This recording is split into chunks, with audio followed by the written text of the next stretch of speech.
It's a great privilege to have this conversation with Professor V Nandimath, who has been at National Law School of India University since 1997.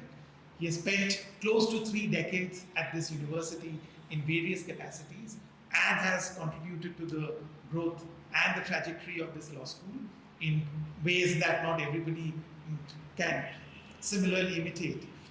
As he takes up the position of the Vice-Chancellor at National University of Juridical Sciences, Kolkata, it's a great privilege to join him for this conversation, to reflect on his journey at NLS, the memories that he'll take from this law school as he takes up the position in Kolkata, what his vision for the university at Kolkata is, and what he would like to contribute as a leader to NUJS. So welcome to this conversation, Professor.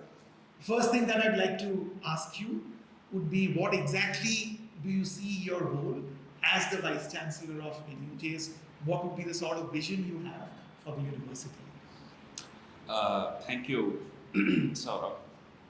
Through you, I would like to, thank the entire community of National Law School, to which I still, belong, and I still consider to be an integral part and probably going to be. So anyway, thank you very much. And you have started with a very important question. In my career of 3 decades at National Law School, because you must remember, I started my academic career at National Law School itself. So I was quite raw and novice when I entered the portals of the school. And with these 30 years, right, whatever I have got myself exposed as an academic has given a great sort of an exposure. It is a very enriching kind of, let's say, environment in which. So definitely some of the best practices I'm going to, take to NUJS. But immediately my challenges are, NUJS unfortunately could not unleash to its potential is what, when I look as an outsider into the affairs of NUJS, I get into. Maybe, trying to build some sort of a stronger bondage among the entire stakeholders community and telling them that we just mean business and nothing more or nothing less is going to be my first formidable, task as a Vice-Chancellor or a leader or first among the groups. That is what I personally think. And second one is that institution, as you are aware, had lot of similarity with the National Law School of India University.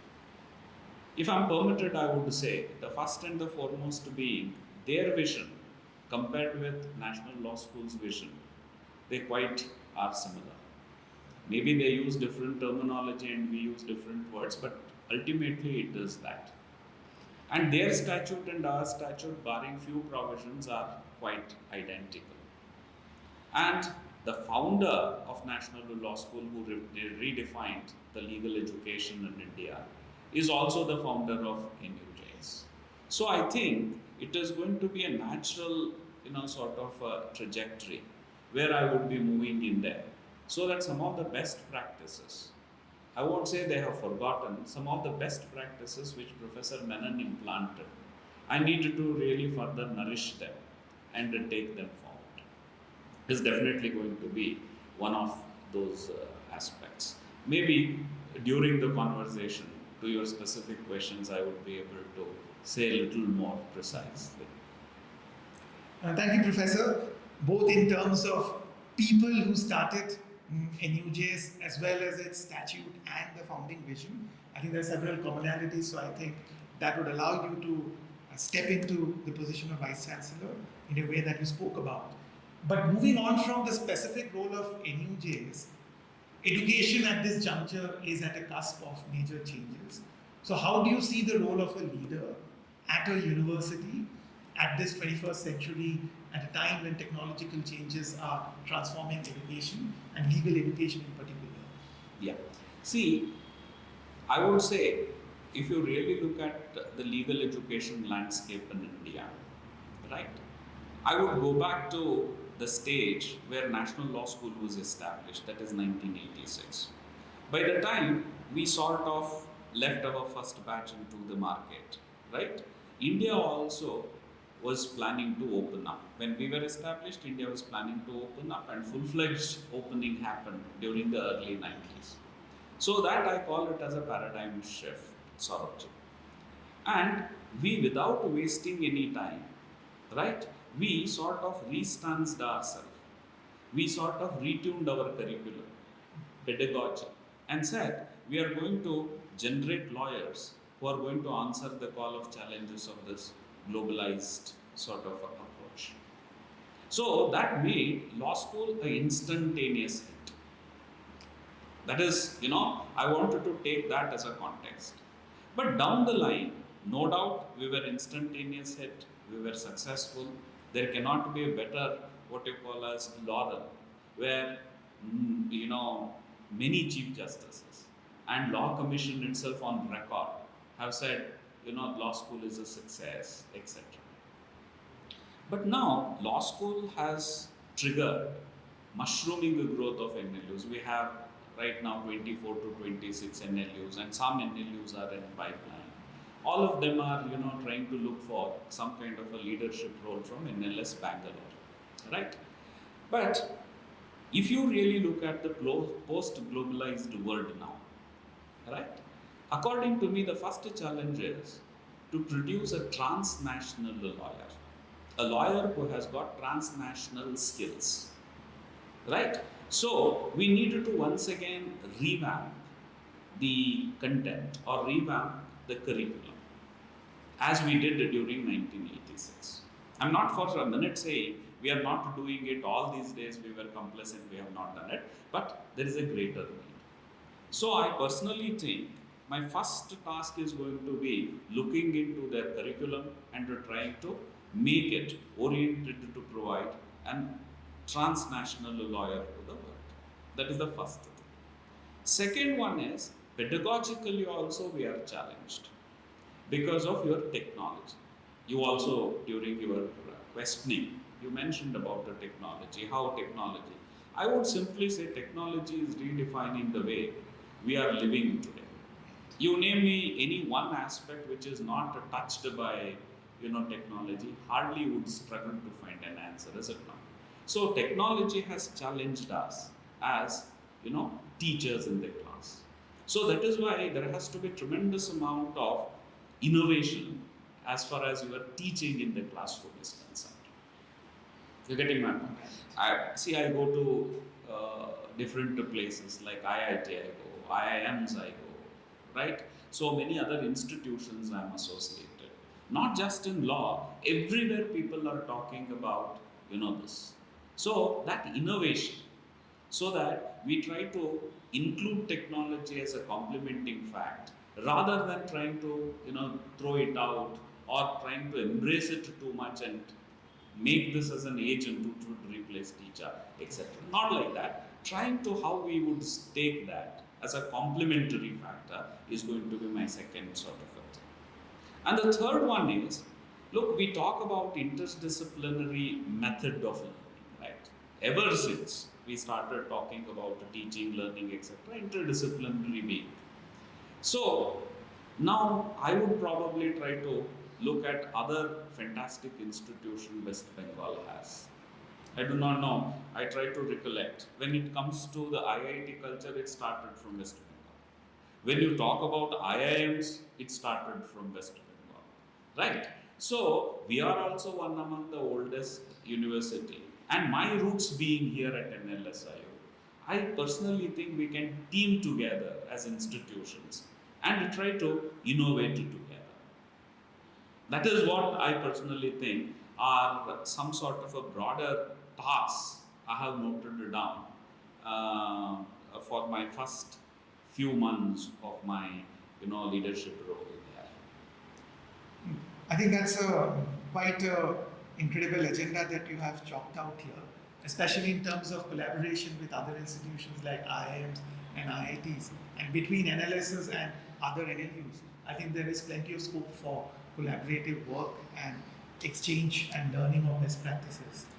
But to move away from NUJS and come back to this institution which you joined at the end of the first decade or so after the founding of this law school, and now you have spent then 28 years. Looking back at the journey, what memories would stand out the most for you? Well, among the questions which you raised so far, Saurabh, I would rather say this is the toughest question. I'll tell you why. See, if you average out an academic's active life, it is measured to be 35 years. And 30 years I am here, right? On that count, you can even say I'm left with probably another 5 to 7 years of active life as an academic, right? So it is full, sort of memories. But I try to recollect, because you have asked, I would try to recollect. When I was an aspirant for the lecturer's position, that was a starting position, academic position during those days, 97. I appeared before the interview committee. Professor Menon was there, Professor Mitra was there, Ram Jitmalani was there, V.R. Reddy was there. So that was Professor Menon's grand style of putting a show, right? So I was very much nervous. So then Professor Menon said, okay, your specialization is business laws. So rather than me quizzing you, I would leave it to Professor Mitra. Then Professor Mitra, in his inimitable style, took me through some questions, and I don't know how I answered, etc., but I answered it in my own way. Then the interview got over. Then Professor Mitra, before I could leave the room, he said one thing. I distinctly remember. He said, I would give you 100% marks as far as history of law is concerned. That means he was very categorically telling me whatever I have learned so far and up to my post-graduation is all history of law and it is not relevant. Then I thought I would not probably get a chance here. That is what he is hinting. But to my surprise, I was picked up. See, that means I am trying to tell you, I moved into the law school wherein I was very clearly told and communicated without, making it offensive to me. That look here, you need to slog and struggle, you need to continue your studenthood even now. And that continues even to this date. And probably that is one thing I needed to recollect.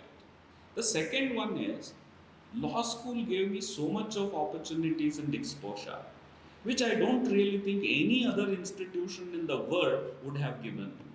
Be it with regard to academic administration, I reached to the pinnacle. Be it with regard to innovation, the great testimony to the fact is, I was without any interruption given the charge of teaching, taught law from the day one till 23rd year, which I doubt whether any institute would give. Because when I was handed over this particular subject, they said, you should be recognized as one of the pioneers as far as this course is concerned. So, and that got culminated into establishment of World Tort Law Society, which is still redefining the tort law. So, I had to talk to some of the counterparts in Europe, China, and lesser known countries of Africa. We could establish that. And then the HAL chair, I was asked, I was neither a registrar nor the Vice-Chancellor, but at that time, law school gave me the opportunity and said, because it is going to be in business law, you go, interact with them and see whether, we can have. So that I did. So you tell me there is a whole array of sort of a thing, and starting from Professor Menon till, the current incumbent, I had the opportunity of working. And I firmly believe whatever kind of a leadership role I have got, it would not have been possible without this strong support and exposure which NLSIU has given. See, that is a debt I would be owing to this great institution wherever I go. I think this institution has really provided a congenial space for many scholars to grow, and the fact that so many of our former faculty are now vice-chancellors in different law schools or have been vice-chancellors in different law schools itself is a testimony to that space to grow and nurture that NLS has provided. But you spoke about how you were told that you have to learn and continually learn as a student, as a faculty. are there specific elements of teaching methodology, pedagogy that you learned at NLS and that has shaped your growth as an academic? Yeah, again, let me tell you, maybe I want to take one more instance. When I started teaching, we were three people getting into the classroom. That is myself, Professor Jai Govind, who later on became, the Vice-Chancellor of this university itself, and Professor Jogara. These are the three people who were put along with me, and I should initiate the talk. Hardly I would have spoken 5 minutes, they would take over. See, we were teaching contract law to the first years. So that is Professor Menon, and that was known at that time as a cooperative teaching. And I personally feel, although for certain practical reasons, I wanted to emphasize for certain pragmatic and practical reasons, it was slowly, pushed to the back seat, and probably it is there or not, I do not know. But that is one methodology which brought a tremendous amount of, let us say, enrichment, not only to the student but to the teacher. And if at all I am anchoring down today as reasonably good teacher among the diaspora, it is all owing to the cooperative teaching. That is what I wanted to say.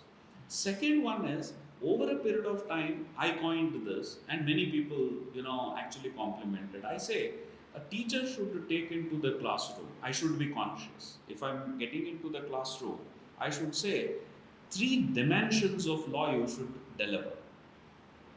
I call it as a 3D study of law.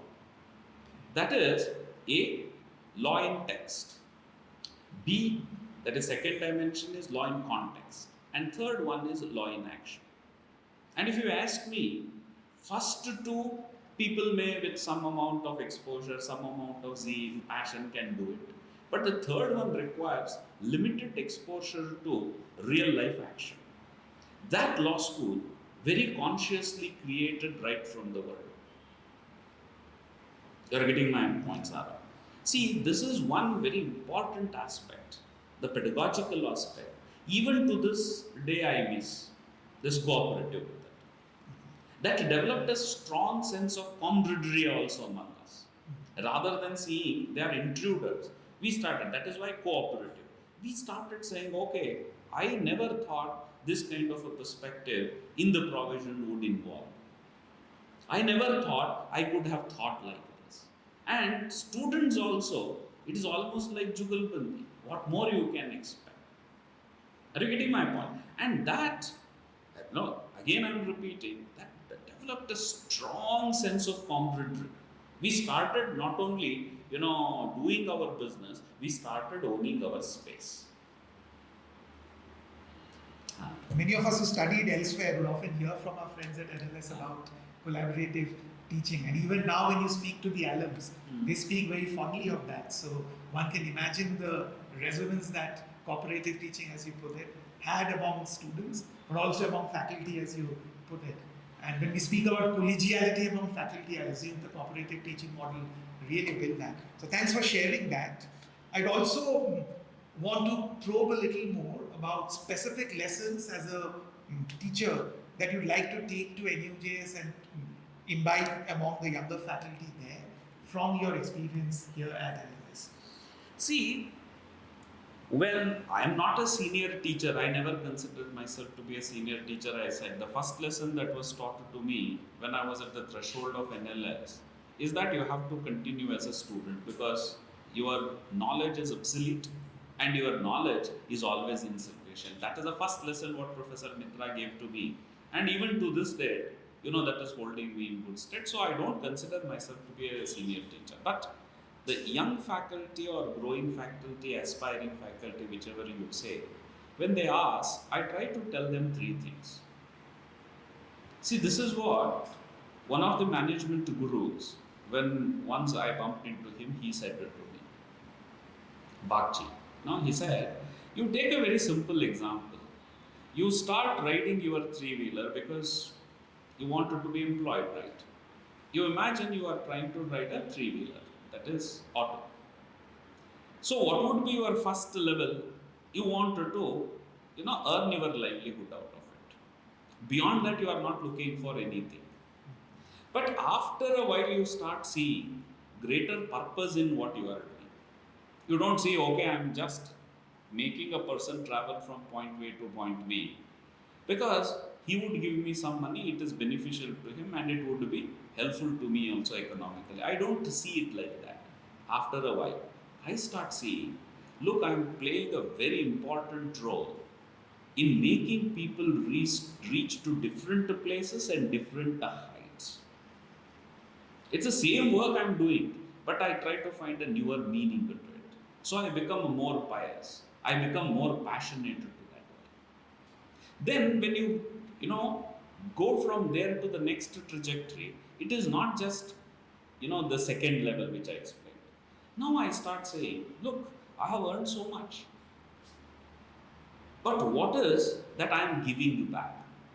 So I try to say, put a sticker saying that, okay, if there is somebody who wants to be hospitalized, emergency, I'm going to provide my services free. See, this is pretty much a journey of a teacher. As a youngster, you think, oh, I would join. Maybe you are passionate. I'm not saying you are not passionate, but I'm doing it for livelihood. Then from there, I needed to slowly elevate myself. Look, I'm making people learn. I have a greater responsibility on my shoulder that I can transform, many lives. That passion. And from there, when you go to the third level, you have to really see how you can play the role of being agent of change in this world. Right? That is what professing is all about. That is where you become a professor. And this need not necessarily go according to the hierarchy saying that during assistant professorship you should be in the first level. See, you can quickly transform. And I personally feel if I can at least 10% of the young faculty, if I can help them, defining and articulating the goal of their being, I think I would be contributing immensely and it would be great, gratifying kind of a moment for me. Thank you for sharing that. But that also takes me to the point about your sense of leadership and what specific experiences from NLS would shape your approach to leadership. You have been a registrar here at the university, but now as you move on to the position of Vice-Chancellor, are there specific approaches to leadership that has been shaped by your experience here? Yeah. See, Professor Menon often used to say, the same was said later on also, that partly become a culture here. He used to say, okay, there is a statute, there are governing bodies, we are accountable to them, etc. This is something which is probably a stereotype. But ultimately, as a leader and as a community, right, you need to own the space. Without that sense of ownership, you cannot really build any institution, right? Leave alone an educational institution. He used to often reiterate that. I firmly believe, okay, Vice-Chancellor is a title because there has to be something. You have to be called by something. Earlier we were also here, Professor Menon was only a director.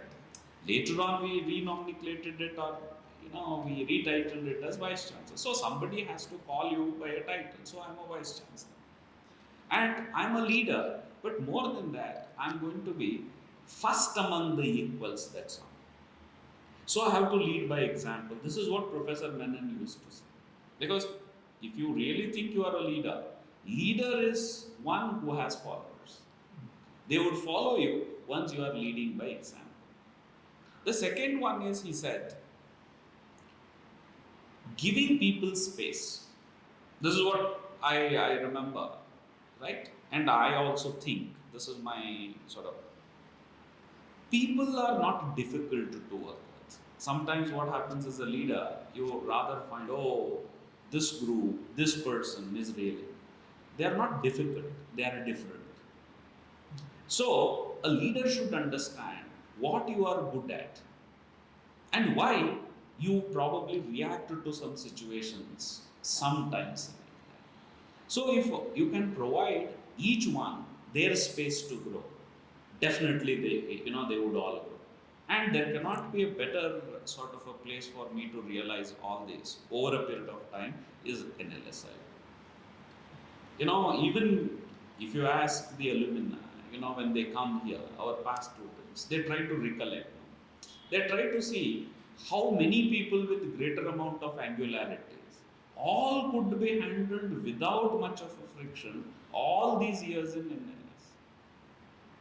So that is why we provided platform virtually for every sort of ideas and ideologies, is it not? And that pretty much continues. I'm happy to see that. So as a leader, I think opening the doors so that more and more people can come, more and more thoughts can come into the university, according to me, is the role. And this is what I want to do. I'm 100% sure this is being a university started by Professor Menon, it would be there. But I have to only, sort of polish it a bit. I think this is a message that resonates across many. And as you said, this is to be constantly reinforced and polished throughout so that there is space for everyone with different motivations, different ideological positions to grow and work together. So thank you, Professor, for that very broad-ranging conversation on your vision of leadership, what you'd like to bring at NUJS, and the memories you have from National Law School.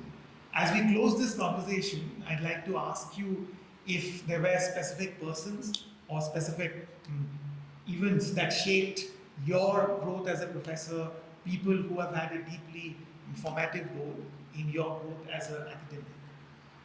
Well, it would be actually much more tougher sort of a task as we are ending, it is almost like in T20 match, it is the last over with a formidable task.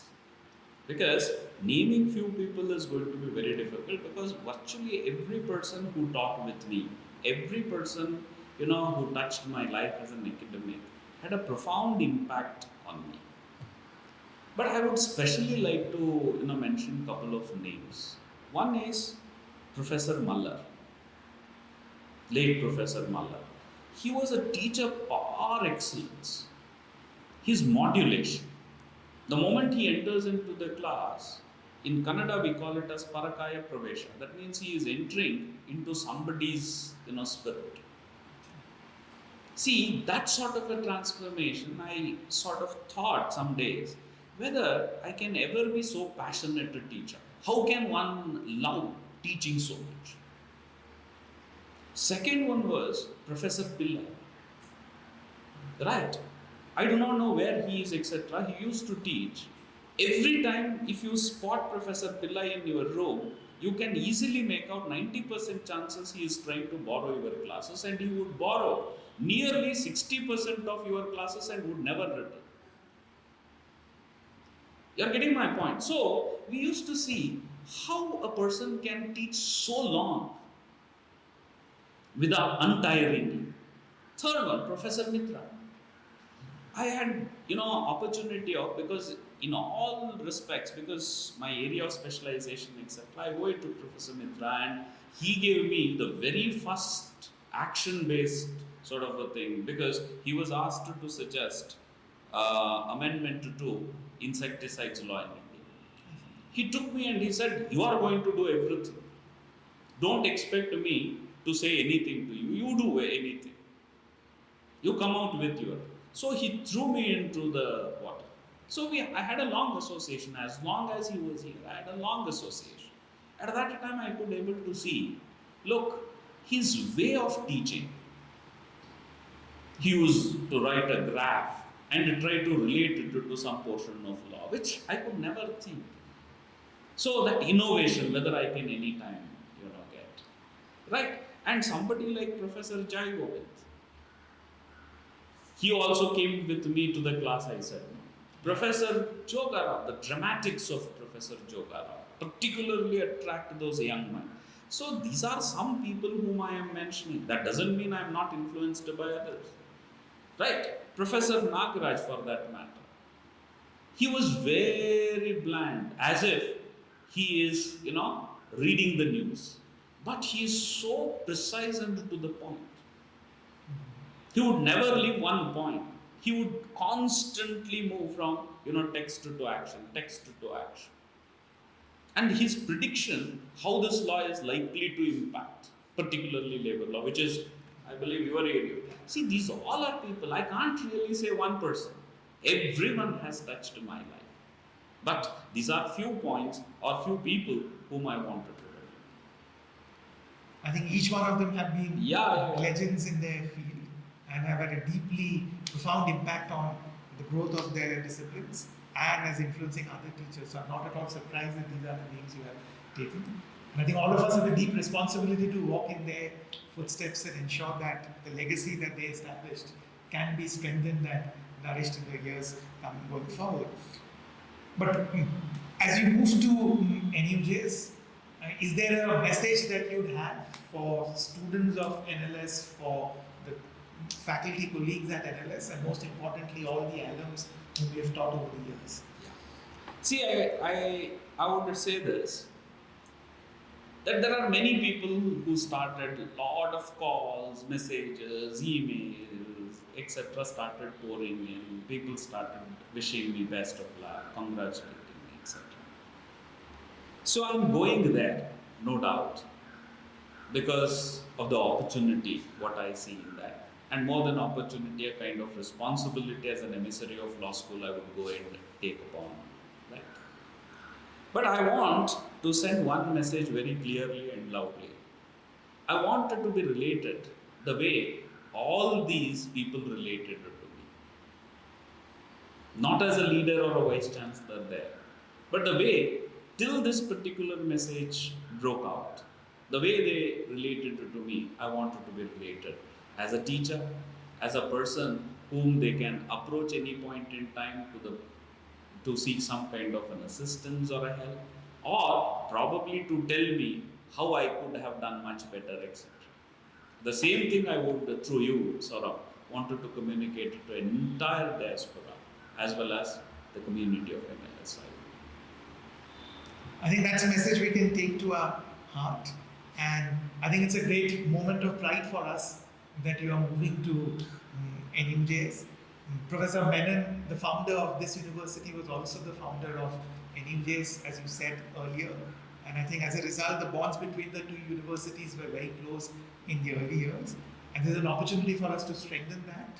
And as we often say, people can leave law school, but law school never leaves a person. So we look forward to building further ties and very close relationship with you in the years ahead. But let me join the entire university in congratulating you.